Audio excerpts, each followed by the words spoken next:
Continuamos nuestra tertulia de Descubriendo el siglo XXI y pasamos página. Estamos en nuestra segunda hora de nuestra programación de este jueves 15 de marzo de 2018, jueves de la cuarta semana de Cuaresma. Recordemos que estamos en un tiempo tan especial que ya es especial nombrarlo y citarlo y demás. Pero antes de continuar quiero recordarles, darles el aviso, tenemos nuestro viaje a Tierra Santa del 29 de junio al 11 de julio. Y iremos el mismo recorrido que hemos tenido en el mes de febrero, ampliando a Jordania con Maqueronte. Maqueronte es el lugar interesante donde muere San Juan Bautista. No es un sitio muy frecuentado, porque los turistas simplemente se fían de las agencias de viaje que trazan sus recorridos y no tienen muchas veces en consideración los lugares de nuestra fe, los lugares del Evangelio, los lugares de la Sagrada Escritura. Por eso ese sitio interesante es como también ya son dos los sitios donde se celebra, se recuerda el bautismo de Jesús, uno en la misma desembocadura del río Jordán en el Mar Muerto y otro en Galilea. El de Galilea se abrió durante los años 60, 70, debido a que la zona donde, según la tradición, hay más verosimilitud de que ocurriera, era zona de guerra, la frente de guerra, y de hecho todavía hay ciertas áreas cerradas, hay antiguos campos de minas para evitar la entrada de terroristas y demás. Pero se ha decentado, se ha preparado un sitio en que la tradición nos recuerda, y junto a él está el monasterio de San Jerósimos. San Jerósimos, una de las cosas curiosas que tiene es que, según la tradición, fue uno de los lugares donde la Sagrada Familia descansó cuando huían para Egipto, dado la persecución que había desembocado contra ellos el rey Herodes. Bien, San Jerósimos, Jordán, Galilea, Jerusalén, son sitios que pueden sonar a poesías, pero están al alcance de la mano. Y vuelvo y le repito, van a leer la palabra de Dios de otra manera después que visitemos esa tierra. Yo cada vez que voy encuentro algo nuevo, visito algo nuevo. Por ejemplo, Banias. Banias es un lugar en el norte de Israel, en la Galilea, que siempre está asociado con la promesa de Pedro, capítulo 17 de San Mateo, 16, en que Jesús pregunta, ¿quién dice la gente que soy yo? Y eso ocurre en Cesarea de Filipo, que se conoce también por la zona de Banias. Y ahí he ido un montón de veces a la parte religiosa. Pero para sorpresa mía el guía nos llevó un poquito más arriba, unos media milla más arriba, donde están la desembocadura, el nacimiento más que desembocadura, una de las fuentes del río Jordán. El río Jordán se forma por la confluencia de tres pequeñas fuentes que forman el río Jordán, que llega hasta el mar Muerto. Y allí cerca está el templo del dios Pan. No olvidemos que la cultura griega y la cultura romana influyeron poderosamente en la vida judía y sobre todo en la zona de Galilea. Tal va a ser tal la influencia que del grupo de los 12 apóstoles, de los 12 seleccionados por Jesús, 2 van a tener nombre griego, Felipe y Andrés. Andrés viene de andros, varón, como diríamos vulgarmente, macho masculino. Bien, Felipe es amigo de los caballos. Es la enredadera que hay de cultura, de historia, de fe, que se mezcla como la vida misma. No existe una religión pura, químicamente pura. Existe una religión que crece en un mundo de cultura, en un mundo de amor, en un mundo de odio, en un mundo de guerra, en un mundo de violencia. Y eso es lo que vamos a ver. Hay las 4 ciudades santas del judaísmo: Hebrón, Jerusalén, Safed y Tiberíades. En 3 de ellas vamos a estar. Así que anímese y dése prisa, que hay poco tiempo y pocos espacios, porque los hoteles están que cortan y las líneas aéreas ni les cuento. Pero para más información llamen a nuestro teléfono al 212-244-4778. Repito, 212-244-4778. o escriban a nuestro apartado de correos Descubriendo el siglo XXI, P.O. Box 1170, New York, New York 118. Repito, Descubriendo el siglo XXI, P.O. Box 1170, New York, New York 118.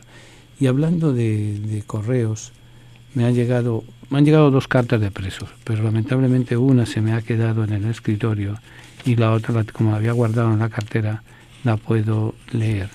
La otra se la prometo para la semana que viene. Feliz día, Padre Tomás. ¿Cómo está usted y todos? Espero que bien, Dios mediante. Amén. Soy Ronald Britt, estoy confinado en New York. Me extraditaron de Florida, soy de origen colombiano, estoy solo acá en New York y gracias a su programa recibo cada semana ese aliento de seguir adelante. Dios mediante, llevo 3 meses acá en Nueva York y no ha sido fácil, pero solo Dios sabrá por qué estoy por acá lejos. Tengo mi familia en Miami, mi esposa y mis 2 hijos de 1 y medio, Salma y Greg de 10 años. Los extraño mucho y es bien fuerte todo lo que uno pasa, pero gracias a Dios está usted y su programa, que es de mucho interés y superación para todos. Padre, muchas bendiciones y algún día tenga cosas buenas y mucha salud. Y que cada día tenga cosas buenas y mucha salud. Amén. Please, oración por mí. Ronaldo Britt, Jorge Luis, Oyaqueque, Oscar Rosario. Feliz noche, Padre. Oscar, muchas gracias por tu carta, muchas gracias por tu saludo. Aquí simplemente pues lo que dice el Evangelio, siervos inútiles somos. Nuestro deber es repartir ayuda, repartir misericordia en mayor o menor grado, pero es lo que podemos, es lo que tenemos y que el Señor se encargue de los demás. A Dios que reparta suertes, como decía un amigo mío.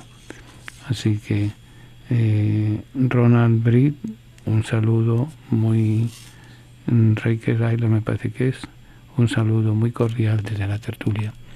El otro también es colombiano, pero les pido disculpas, pero con todo el revolú de corre y de trae y lleva, se me quedó en el archivo, en el escritorio, la carta que recibimos a mediados de semana.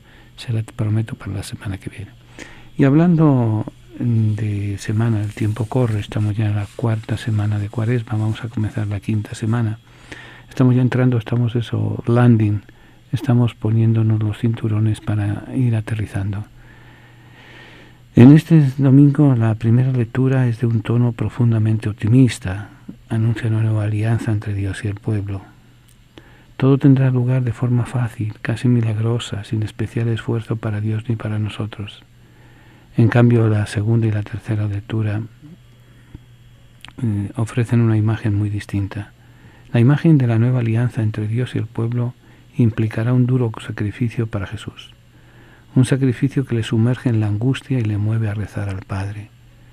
Esta trágica experiencia se recuerda hoy en 2 versiones distintas, la de Juan y de la Carta a los Hebreos, que recoge el famoso relato de la oración del Huerto de los Olivos contado por los evangelios sinópticos. La oración en el templo, que es de lo que nos habla el Evangelio. El 4º Evangelio enfoca el relato de la pasión de manera especial, bastante distinta a la de los de Mateo, Marcos, Lucas. Juan no acentúa el sufrimiento de Jesús, sino que acentúa el señorío y la autoridad que demuestra en todo momento.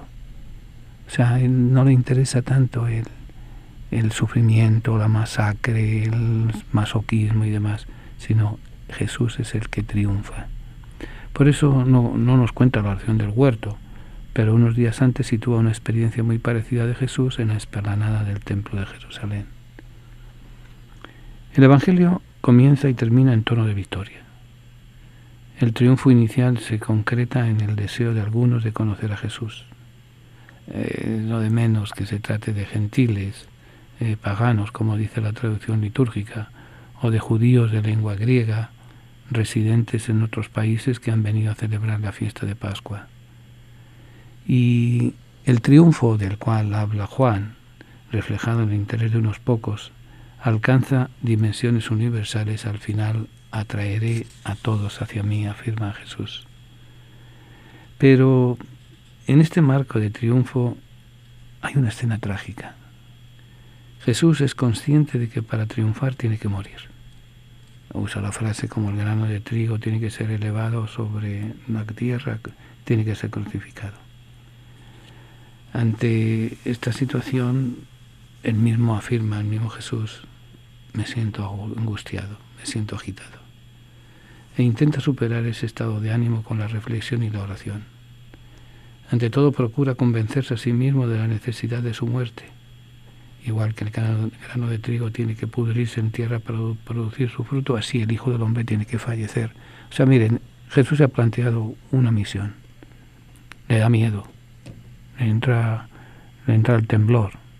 Porque miren, a nadie, por muy Jesús que fuera, a nadie le gusta la idea de que tiene que morir, y que tiene que morir como se imaginaba, a lo bestia, masacrado. Hay estudios sobre en la Sábana Santa de Turín y sobre lo que nos dice el Evangelio, y investigaciones que se han hecho, como era el tipo de muerte que sufrían los esclavos y los extranjeros a la mano de los romanos, y de derechos humanos no hay cosa que se le parezca. Pero Jesús había tenido una misión: reconciliarnos con el Padre. Y a pesar de todo, sin embargo, los argumentos racionales no sirven de mucho cuando uno se siente angustiado. Entonces, se ve aquí el lado humano y el lado sensible de Jesús cuando le dice al Padre: líbrame de esta hora. Pero se niega a ello, recordando que ha venido precisamente eso, para morir. En vez de pedir al Padre que lo salve, le pide algo muy distinto: Padre, glorifica tu nombre. O sea, él podía haber dicho al Padre, mira, hasta aquí hemos llegado, esto es mucho, con cualquier gesto se puede servir para la reconciliación, porque en el fondo la figura de Jesús lo que viene es a reconciliar la humanidad con Dios. El encuentro del hombre con Dios se hace a través de la figura de Jesús, y para eso va con todo, y tiene que morir, es el misterio de la fe. Como para darnos vida tiene que morir alguien.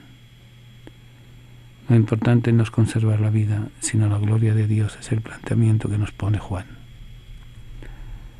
El relato de los evangelios es muy conocido.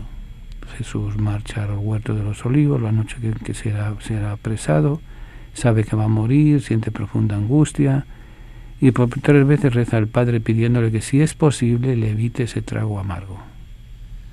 Eso nos dice Mateo, Marcos y Juan, de una forma u otra, pero eso es lo que... Sin embargo, la carta a los hebreos no se detiene a contar lo ocurrido, pero recuerda lo trágico del momento cuando afirma que Jesús rezó a gritos y con lágrimas, cosa que no menciona ninguno de los evangelios, y menciona lo que pedía: pase de mí este cáliz.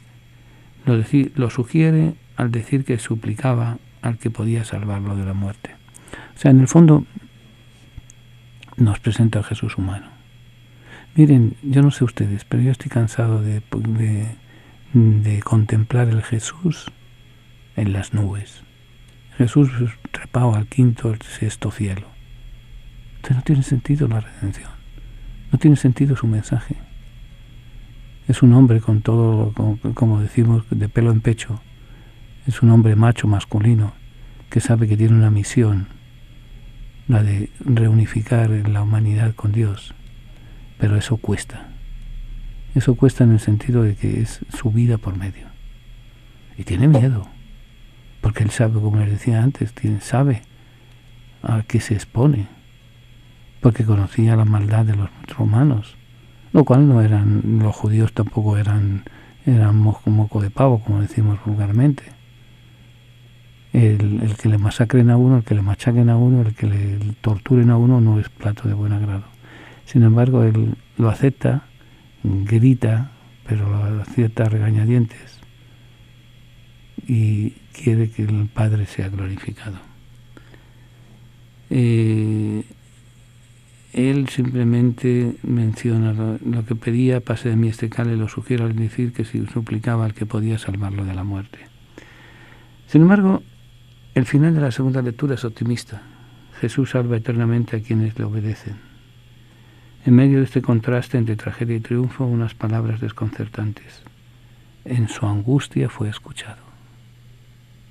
Interesante, ¿verdad? Quizás el autor piensa que en el relato de Lucas que habla de un ángel que viene a consolar a Jesús, pero quien conoce el Evangelio advierte la ironía o el misterio que esconden estas palabras. Jesús es escuchado, pero muere. Al fin y al cabo, ironía de la vida.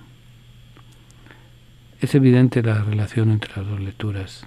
En ambos casos Jesús se siente agitado, Juan, o angustiado en los hebreos.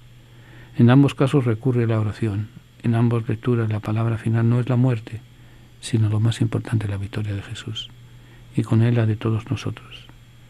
Pero dentro de estas semejanzas hay una gran diferencia con respecto a la oración de Jesús. En el Evangelio se niega a pedir al Padre que lo salve. Solo quiere la gloria de Dios, por mucho que le cueste. En la carta Jesús suplica a gritos y con lágrimas para ser salvado de la muerte. Hoy los expertos consideran estos relatos dos versiones distintas del mismo hecho. Pero durante años y siglos estuvo de moda la tendencia a armonizar los datos del Evangelio. En esta postura los relatos ofrecen dos momentos distintos y sucesivos de la experiencia humana y religiosa de Jesús. En un primer momento, ante la angustia de la muerte, se refugia en la reflexión racional. Ha venido para morir como el grano de trigo, y se niega a pedirle al Padre que lo salve. Al cabo de pocos días, cuando la pasión y muerte no son una posibilidad, sino una certeza, como que al principio dice, bueno, es posible, pero no me preocupa, que es la gloria del Padre, pero cuando ya ve que aquí ya no hay vuelta de hoja, es cuando le entra la temblequera. Cuando se pone nervioso, se pone triste, y es cuando empieza a gritar, Padre, si es posible, pase de mí este cáliz, pero no se haga mi voluntad sino la tuya. Una reacción más humana, pero perfectamente compatible. Ya a las puertas de la Semana Santa, la experiencia y la reacción de Jesús son un ejemplo excelente que nos anima en nuestros momentos de angustia y desánimo y nos mueve a agradecerle hasta la muerte, esa muerte en cruz que nos va a llevar a la salvación y nos va a llevar a la alegría. Venga a honrar al Divino Niño Jesús el tercer domingo de cada mes. Tendremos la celebración de la Santa Misa a las 2 de la tarde en la parroquia San Columba, ubicada en el 343 West de la 25 Street en Manhattan. Para mayor información, favor de comunicarse con nuestras oficinas al 212-244-4778, 212-244-4778. Vengan porque tuve hambre y me dieron de comer, tuve sed y me dieron de beber. Estuve en la cárcel y me visitaron, enfermo y me fueron a ver, extranjero y me acogieron. Hoy en día damos de comer, beber, acogemos y visitamos cuando nos acercamos a nuestros hermanos presos, enfermos o emigrantes. A través de la radio lo hacemos posible. Ayúdanos a ayudar.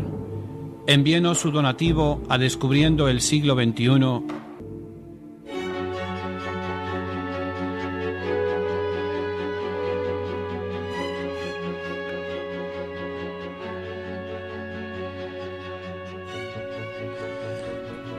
Continuamos nuestra tertulia de Descubriendo el Siglo XXI desde Nueva York, la capital del mundo, para todos ustedes allá donde nos sintonicen. Sabemos que mañana viernes nos sintonizarán en Chicago, el sábado en Atlanta, más las 40 y pico emisoras que se conectan.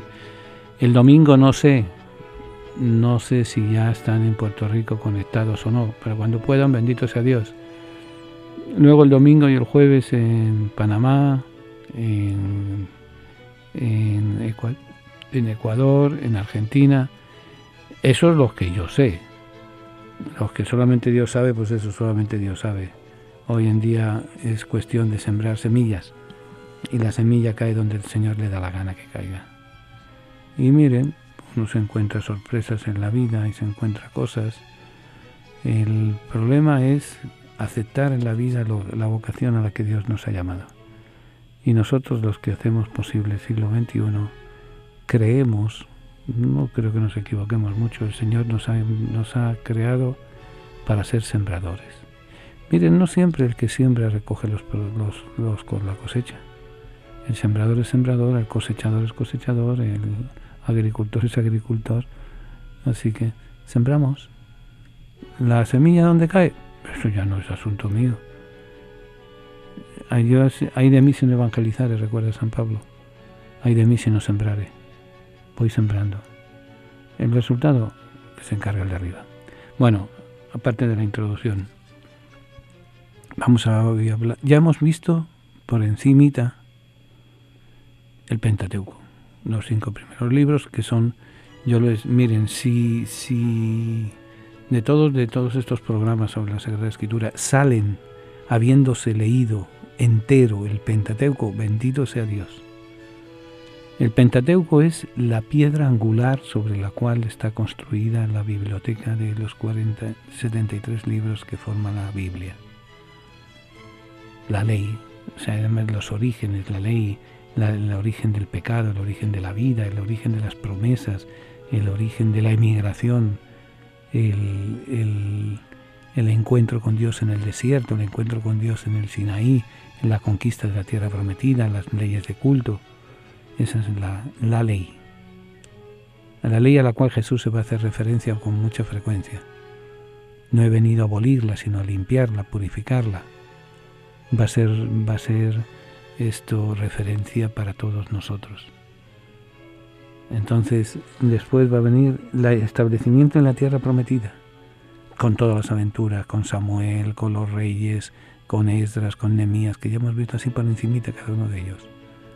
Pero el pueblo es cabezota, como nos pasa a nosotros, o sea, no le echemos la culpa al pueblo de Dios.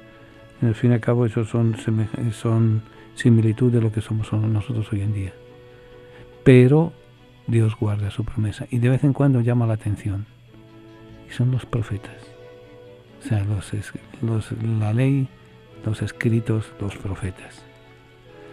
Los profetas, después nos dice en la carta a los hebreos, después de hablar Dios muchas veces y de diversos modos antiguamente a nuestros mayores por medio de los profetas, en estos últimos días nos ha hablado por medio del Hijo.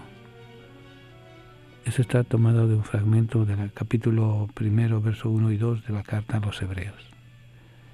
Por eso, en este tratado, en esta presentación que nos va a llevar varias semanas, hay que tratar en primer lugar de algunas cuestiones preliminares. Por ejemplo, qué lugar ocupan en la lista de libros de la Sagrada Escritura para el católico la palabra profeta, el concepto de profetismo, qué significa el término hebreo naví, la evolución del tema, para después pasar a algunas de las características más importantes del movimiento profético en Israel. Y finalmente trataremos de dar una síntesis de las principales aportaciones de los profetas a los 3 grandes temas esenciales a la religión mosaica. Y luego veremos uno por uno los 18 profetas, los 4 mayores, Isaías, Jeremías, Ezequiel y Daniel, y el resto de los 14 menores, que son los que forman el bloque para nosotros de los libros proféticos. Hay que tener en cuenta una cosa, va a haber una serie de divergencias en las divisiones, porque la traducción al griego tiene una serie de divergencias, una serie de cosas, pero ya lo veremos en su momento, no adelantemos cosas. En primer lugar, ¿qué lugar ocupan en la lista de los 73 libros, en los libros de los profetas? El lugar que ocupan en el canon católico, en la lista católica, es al final del Antiguo Testamento. O sea, la Torá, el Pentateuco, los libros históricos, los libros proféticos. Y luego los libros sapienciales también están. O sea, el orden de los factores no altera el producto, dice, pero sí tiene su razón de ser, el orden que se le da. Tienen una finalidad. ¿Por qué están al final del Antiguo Testamento? Porque tienen la función de hacer como de antesala que nos prepara para la venida del Mesías, esperado y anunciado por los profetas, y que va a ser el tema fundamental del Nuevo Testamento. Jesús cumple las Escrituras, eso no hay duda. O sea, de hecho, en algunas corrientes judías a Jesús lo consideran como un rabino reformador. Hay que ponernos en el aquí y en el ahora.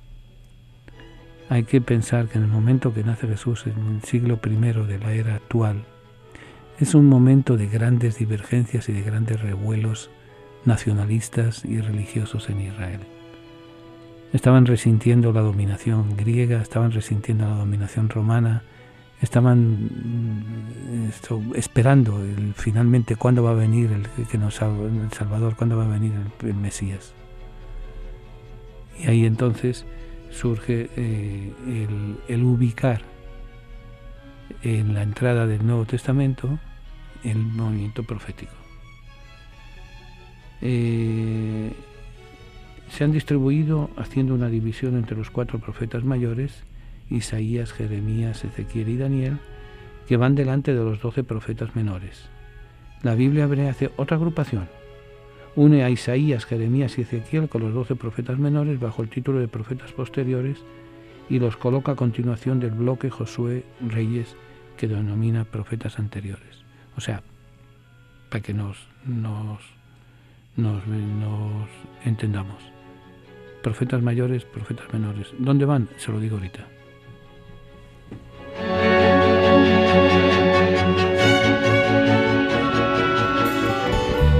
Tiene ya su Biblia, la colección de libros que han marcado la historia de la humanidad en los últimos 25 siglos. Si aún no posee una Biblia, nosotros podemos ofrecérsela a un precio módico, tanto en inglés como en español, o incluso bilingüe. Para precios y ediciones, favor de llamar a Descubriendo el Siglo XXI, 212-244-4778, 212-244-4778, o visite nuestra página de internet www.descubriendoelsiglo21.com, sección de tienda. Venga a honrar al Divino Niño Jesús el tercer domingo de cada mes. Tendremos la celebración de la Santa Misa a las 2 de la tarde en la parroquia San Columba, ubicada en el 343 West de la 25 Street en Manhattan. Para mayor información, favor de comunicarse con nuestras oficinas al 212-244-4778, 212-244-4778. Continuamos nuestra tertulia. ¿Y en qué lugares ocupan están ubicados los libros proféticos? En la Biblia de Jerusalén, que sigue en algunas formas el modelo de la traducción de los 70, están en la última parte. Vienen los después del libro del Eclesiástico, y viene entonces Isaías. Isaías, que vienen en este orden. Este es el orden que aparece en la mayoría de las Biblias católicas, que sigue en muchas cosas el orden de la traducción de los 70. Isaías, que está dividido en 3 grandes capítulos, en 3 grandes partes. Primer Isaías, del capítulo 1 al 39. Segundo Isaías, del 40 al 55. Tercer Isaías, del 56 al 66. Y es el profeta más extenso de todos. Después viene Isaías, Jeremías, con una gran extensión también de texto, y después de Jeremías viene el segmento de Baruch, carta de Jeremías, Ezequiel, Daniel, y luego ahí entran los 12 profetas menores, Amós, Oseas, Miqueas, que son el primer bloque. Después vienen Sofonías, Nahum, Habacuc, y después de ellos vienen Abdías, Joel, Jonás, y finalmente viene como último profeta Malaquías, el último de los profetas del Antiguo Testamento. Aquí va a haber una disputa después, posteriormente, cuando Mahoma se inventa, por así decir, el Islam. Él pretende ser parte del judaísmo. como una rama del judaísmo, y los judíos lo rechazaron, entre otras muchas cosas, porque se consideraba como el profeta, y para ellos el último profeta había sido Malaquías. Entonces abarca un periodo largo en la historia del pueblo de Dios y un periodo largo de reflexión grande en la Sagrada Escritura. Por eso la Biblia hebrea hace otra agrupación. La Biblia hebrea, antes de la traducción de los 70, o las traducciones que ellos, las ediciones que ellos van a llevar, para ellos la Biblia hebrea une a Isaías, Jeremías y Ezequiel con los 12 profetas menores bajo el título de profetas posteriores, y los coloca a continuación del bloque Josué, Reyes, que denomina profetas anteriores. O sea, divide la Biblia judía, divide la presentación de los profetas. La Biblia griega, la Biblia de los 70, que va a ser la traducción de la Biblia que van a usar fundamentalmente Pablo, por ejemplo, y los primeros cristianos, coloca en un bloque todos los profetas. La Biblia judía divide en dos bloques y une a Isaías, Jeremías y Ezequiel con los 12 profetas menores con el título de profetas posteriores, y los coloca a continuación del bloque Josué, Reyes, que denomina profetas anteriores. Ahora, en hebreo el término para designar al profeta es el sustantivo naví. Probablemente procede del verbo nabú, que significa llamar. O sea, la palabra profeta gramaticalmente, etimológicamente, viene significando llamar. El naví sería el llamado por Dios, la persona sobre la que recae una vocación. Dios llama. Es el profeta, es el naví. El nombre naví cubre distintos modos de las mismas realidades a lo largo de la historia. Dios llama en diversas circunstancias y en diversos momentos y en diversas eventualidades de cada uno de ellos. Al principio de la historia, como nos ha llegado hasta nosotros, el término naví se aplicaba a personas que actuaban dentro del marco del fervor religioso nacionalista.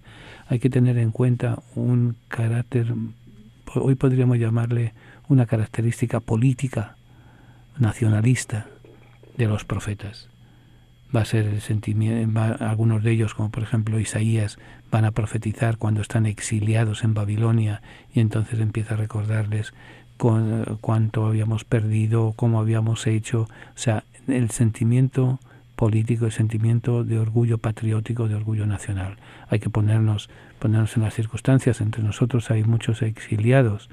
Ha habido, me viene a la mente los exiliados cubanos en la década del 60 en los Estados Unidos, los exiliados centroamericanos, primero con la guerra con Somoza y el sandinismo, y después las guerras en Centroamérica, en El Salvador.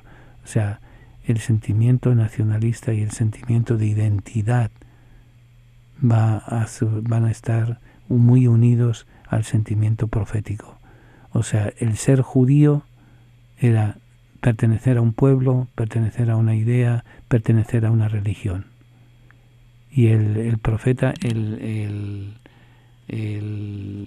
enviado, el llamado, va a estar llamado, para la redundancia, a mantener esa esperanza de Dios, que es el autor en el fondo de todo, y esa esperanza de volver a la tierra de la cual se ha salido por combates, por exilio, por 50 cosas y demás.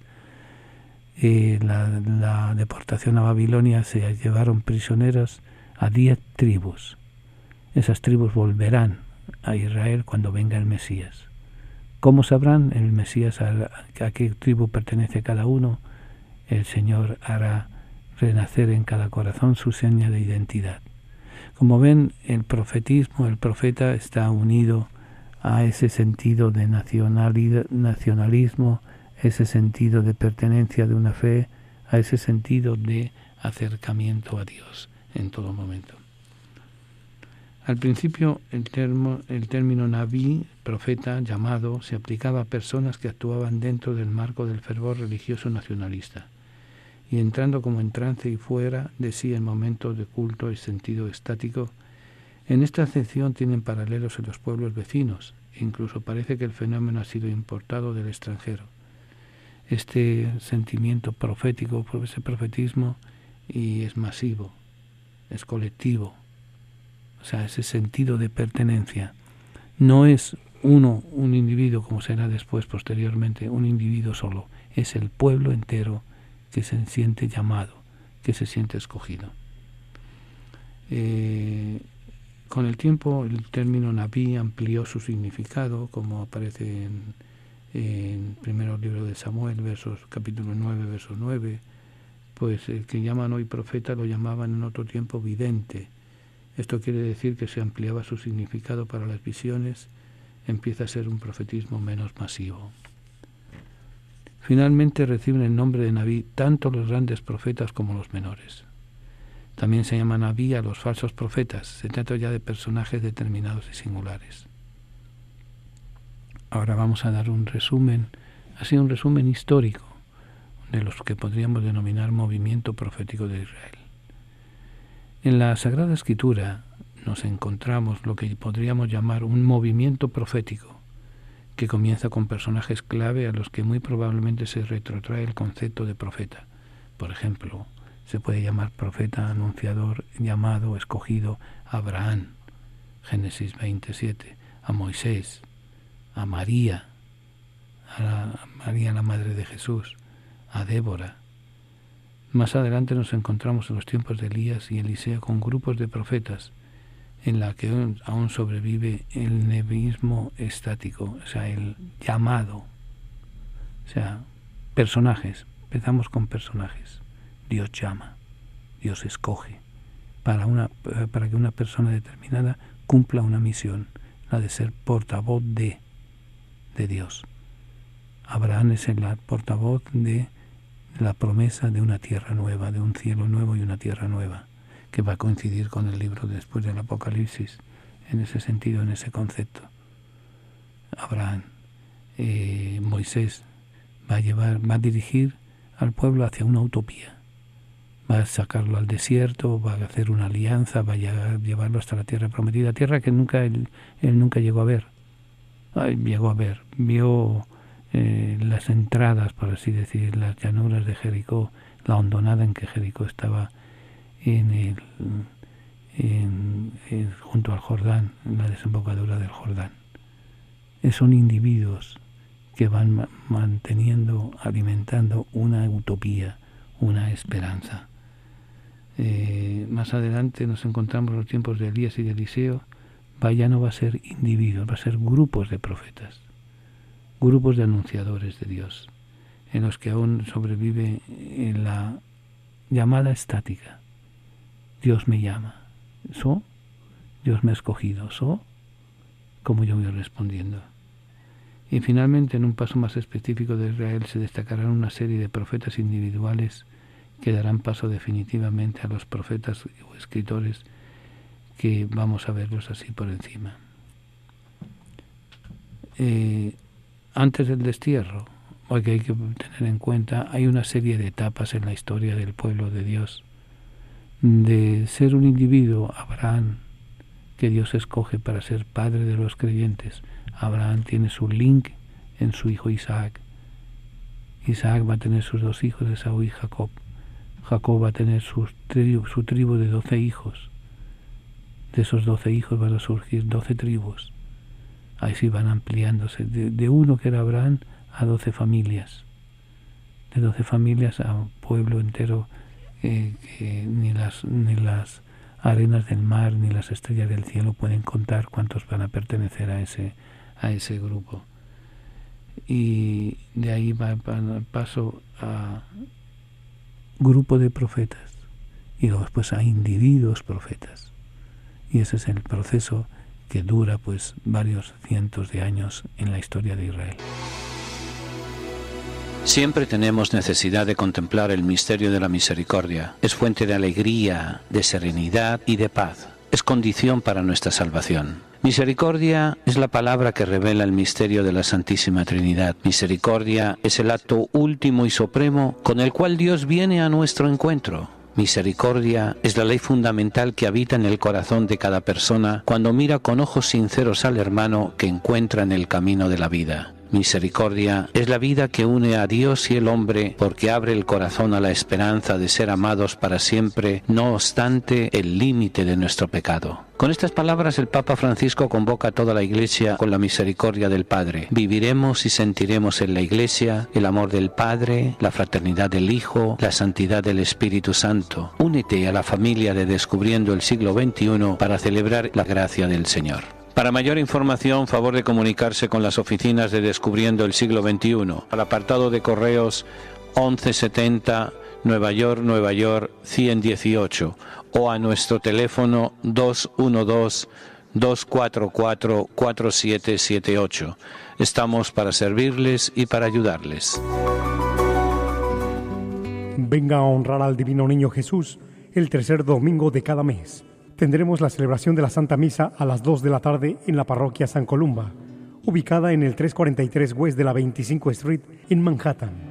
Para mayor información, favor de comunicarse con nuestras oficinas al 212-244-4778, 212-244-4778.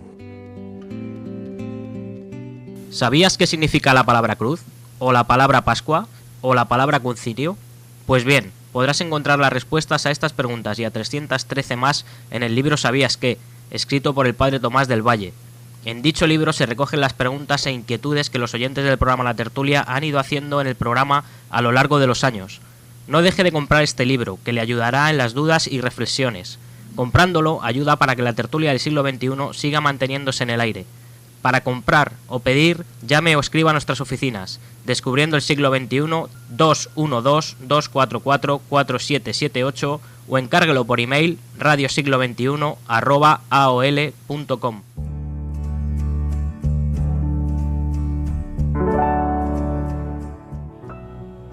Continuamos nuestra tertulia de Descubriendo el Siglo XXI. Y el bloque de profetas, como lo conocemos en el Antiguo Testamento, o sea, esa sección de libros en que nos cuentan pues sus profecías, nos habla un poco de sus biografías, pero nos hablan de su función, que era la de ser portavoces de Dios. Hay varias etapas, antes del destierro, durante el destierro y después del destierro. Antes del destierro, en el periodo asirio, van a estar Amós, Oseas, Isaías y Miqueas. En el periodo babilónico, Sofonías, Nahum, Jeremías, Barúc y Habacuc. Y luego durante eso, antes del destierro, porque pensemos una cosa muy importante. Lo que hoy en día es Israel, Jordania, sí, parte de Siria y parte del Líbano, era zona de cruce de caminos por una razón muy sencilla, y era un sitio donde había bofetadas a todos los días, y el que tenía aquello tenía el poder, porque había fuentes de agua. Hoy en día incluso el gran problema que se está dando es en la carestía del agua. Hay poco agua en la zona. De hecho, Jordania compra agua a Turquía y a Siria y parte del Líbano. Israel está haciendo plantas desalinadoras, pero en aquella época el que controlaba el agua controlaba la vida, y por eso era una pieza apetecible para los reinos de la zona, los asirios, los babilonios, los egipcios, en sus escaramuzas.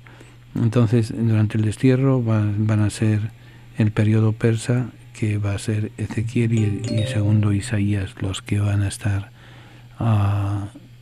profetizando y demás.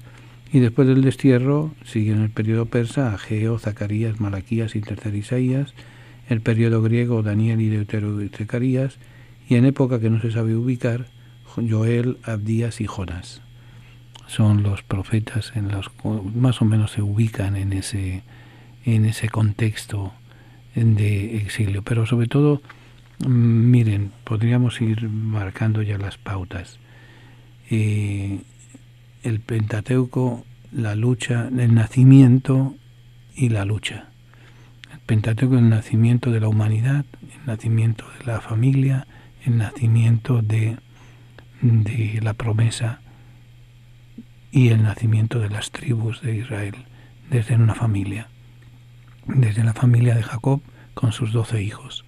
Va a extenderse y van a invadir Egipto. Van a estar moviéndose en una zona, en un terreno en el cual la fuerza fundamental es el que tiene el agua.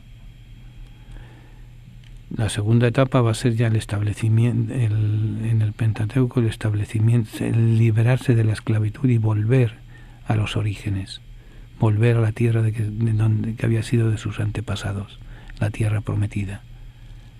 Y esa tierra va a traer, esa lucha va a traer luces y sombras, va a traer problemas y demás. Y luego el establecimiento en esa tierra, pero siempre va a haber una constante de lucha por la supervivencia. Y esa supervivencia va a ser, primero, el creer en un Dios único. Israel va a ser, el pueblo de Dios va a ser el único pueblo en la zona que cree en un solo Dios. Todos los demás pueblos son politeístas. Van a tener una serie de baales, una serie de dioses, una serie de cultos, con los cuales el pueblo de Israel de vez en cuando se mezcla, que aparecen reflejos de esos cultos, como hemos visto en algún programa en el libro del Génesis, con, por ejemplo, la tentación de la serpiente, los cultos mistéricos que existen en la zona.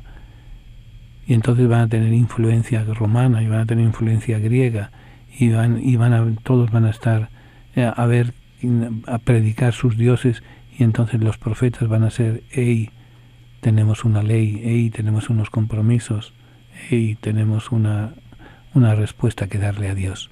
No podemos prostituirnos con nuestros dioses paganos y tenemos que ser fieles a ellos. Ahora, el movimiento profético va a ocupar un espacio muy determinado en la historia del pueblo de Dios. Una vez establecidos, entran en contacto con otras culturas, entran en contacto con otras religiones, entran en contacto con otros dioses, entran en contacto, se desconectan de Yahvé, y Yahvé tiene que enviar llamadas de atención. Y estos van a ser los profetas para llamar la atención, o cuando están en el exilio van a ser los que van a mantener la esperanza de la vuelta, la esperanza de una liberación, la esperanza de un exilio que es purificador. Ahora, características de este movimiento, algunas de ellas, obviamente, tendríamos para largo tiempo hablar de todas. En primer lugar, se ve una característica fundamental, es que está unido íntimamente a la historia de Israel. O sea, no se entiende el movimiento profético desconectándolo de la historia del pueblo de Dios. Abraham, por ejemplo, es el padre de los creyentes, es hasta cierto punto un profeta. Anuncia una tierra nueva. Jacob es otra especie de profeta. Va a ver el futuro de un pueblo nacido de su familia, nacido de su sangre. O sea, está unido al movimiento profético a la historia de Israel. No se entiende el uno sin el otro. En segundo lugar, se observa cierta relación entre los profetas y el culto. Es importante la relación de Dios con su pueblo, y cómo se hace esa relación a través de las acciones de culto. Culto que va a estar mezclado y va a estar contaminado muchas veces con los dioses de Baal, con los dioses cananeos, con los dioses fenicios, con los dioses romanos, con los dioses griegos y demás. Los profetas que después del exilio sobre todo mantuvieron una estrecha relación con el culto. Ageo y Zacarías son, por ejemplo, promotores de la reconstrucción del segundo templo, y tanto el tema como ese estilo de sus oráculos es típicamente cúltico, tema del templo. Y aunque se ha señalado que los profetas anteriores al exilio se advierte cierta condena, sin embargo estos no condenan el culto en cuanto tal, sino porque había dejado de ser el culto querido por Dios. O sea, la respuesta a Dios es a través del culto. Por eso va a haber toda una tribu, la tribu de Leví, que va a organizar, va a programar, va a llevar a cabo todo lo que tiene que ver con el culto para que sea correcto según la ley de Dios. leyes que muchas veces se inventaron. No olvidemos que las leyes del pueblo de Dios originalmente eran 2 mandamientos: amar a Dios y amar al peregrino, amar al beduino del desierto. De eso Moisés va a estirarlo y va a sacar 10 mandamientos. Después en el templo van a sacarse 613 mandamientos. Y todos de una forma u otra tienen que ver con el culto. Se monta toda una estructura, toda una parafernalia en torno al templo. El templo que va a ser el lugar del encuentro con Dios. El templo del cual una vez en la vida hay que subir por lo menos. Y entonces se monta todo en torno al culto, que hay que ofrecer tal sacrificio por tal cosa. Hay que preparar, hay que limpiar los animales, no se puede llevar un animal sucio al sacrificio. Se inventa la piscina de Betesda. Hay que pagar, hay que comprar animales. Se inventan lo de los cambiadores de dinero. ¿Por qué? Pues porque no se podía utilizar dinero que aparecieran efigies humanas o efigies de dioses en las monedas. Entonces hacían el intercambio. El cambio era favorable, por supuesto, a los vendedores, a los cambistas, pero lo hacen en el templo. Y así cada una siempre van a estar en la denuncia, y la profecía va a estar unida a la zona cultural, a la relación, podríamos decir, litúrgica, si es que vale la palabra. Y muchas de las profecías van a ser precisamente eso: denunciar la falta de consistencia y la falta de consecuencias en torno a la vida que se lleva y a la vida cultural. En tercer lugar, la singular vocación profética y los falsos profetas. A río revuelto ganancia de pescadores, dice nuestro refrán. Surgieron profetas, pero surgieron también falsos profetas.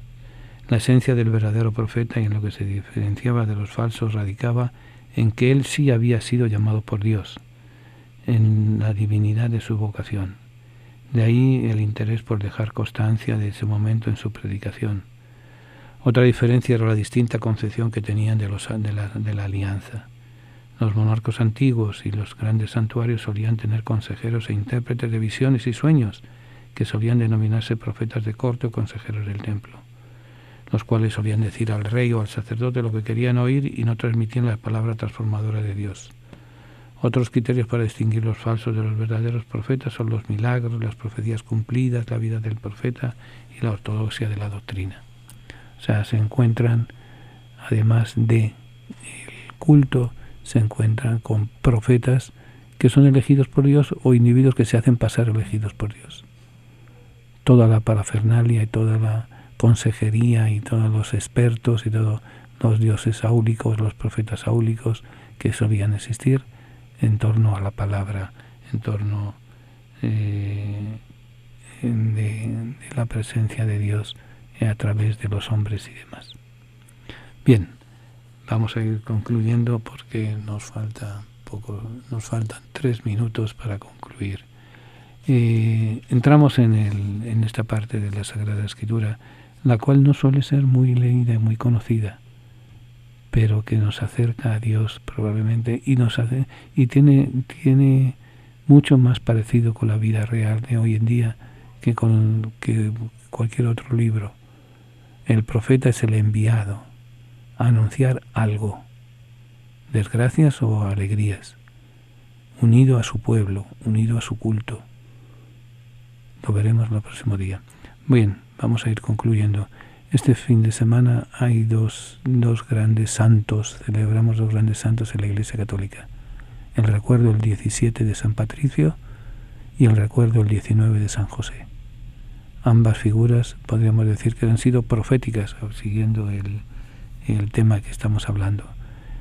Patricio fue el portavoz en un mundo adverso del Evangelio, en un mundo druida, en un mundo celta, proclamador del Evangelio.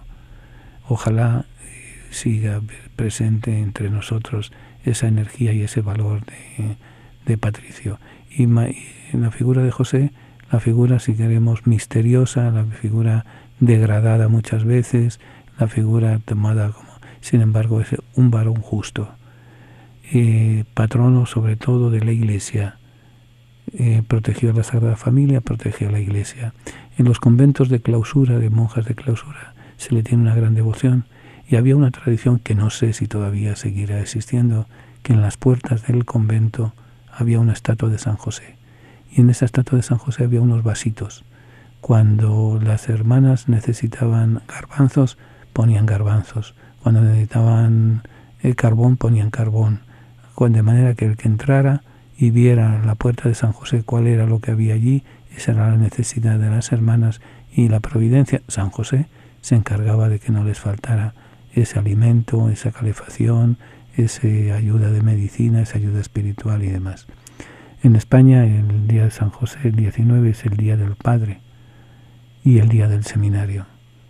Así que pidamos también por nuestros padres, pidamos también por las vocaciones, pidamos que el Señor haga surgir figuras como José, dispuestos a la escucha, dispuestos a seguir al Señor.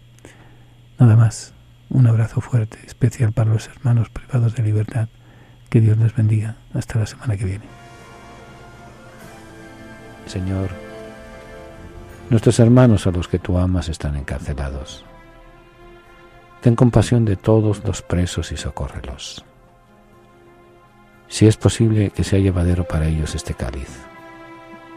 Pero no se haga nuestra voluntad sino la tuya. Haznos sensibles a las necesidades de nuestros hermanos encarcelados y haznos comprensivos con sus limitaciones. Ayúdanos a hacerle más llevadera la sentencia. Señor, a los que amas están encarcelados. Toda su familia está también sufriendo. Haz que nunca pierdan la confianza y la esperanza en ti. Amén. Hasta el próximo jueves, si Dios quiere. Que Dios les bendiga.